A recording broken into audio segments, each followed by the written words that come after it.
Yin, yang, yin, yang, yin, yang, yin. Here we go again. Yin, yang, yin, yang, yin, yang, yin. Here we go again. Yin, yang, yin, yang, yin, yang, yin. Here we go again. Yin, yang, yin, yang. Here we go, here we go, here we go. Part 2, go. Now in this track, I want to discuss 4 crazy important aspects of the relationship between yin and yang. Now, do you remember in part 1 when I hinted on yin and yang as opposite states of aggregation of matter? You see, now it's time that I build on that and more. You see, along with yin and yang existing as opposite states of aggregation of matter, they also exist as opposite stages of a cycle as well. You see, nothing in existence can escape this opposition. But keep in mind, this opposition is relative, not absolute. Why? Because yin contains the seed of yang, and yang contains the seed of yin, which means we can say nothing is totally yin or totally yang. Now sleep on that for a minute. Yin, yang, yin, yang, yin, yang, yin. Here we go again. Yin, yang, yin, yang. Here we go, here we go, here we go. Part 2, go. Now another aspect of the yin and yang relationship is interdependence. With that being said, both yin and yang cannot exist without each other. Now, as I stated in part 1, for yin and yang to separate, that means life is over, which supports why I've previously stated that the seed of yang exists in the seed of yin, and the seed of yin exists in the seed of yang. You see, that's like trying to separate day from night in a 24-hour cycle.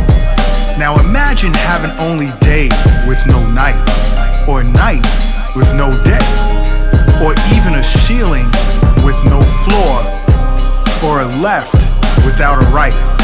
You see where I'm going with this? Good. Now sleep on that for a minute. Yin, yang, yin, yang, yin, yang, yin. Here we go again. Yin, yang, yin, yang. Here we go, here we go, here we go. Part 2, go. Now I bet you didn't know that yin and yang can mutually consume each other. You see, as you can see from the yin and yang symbol, they exist in a constant state of dynamic balance, which is constantly being adjusted based on its circumstance. Now you see, a good example of that is when you get sick and you don't even know it. Why? Because either yin or yang within us makes up for the shortfall of the other in order to restore balance. Now rest your head on your pillow and sleep on that for a minute. Yin, yang, yin, yang, yin, yang, yin. Here we go again. Yin, yang, yin, yang. Here we go, here we go, here we go. Part 2, go. Now let's discuss the final aspect regarding the relationship between yin and yang, and that's the intertransformation aspect. You see, another surprise I bet you didn't know is that yin can actually transform into yang, as well as yang can transform into yin. You see, a good example of this is like summer, which is yang, changing into winter, which is yin, or better yet, day, which is yang, changing into night, which is yin.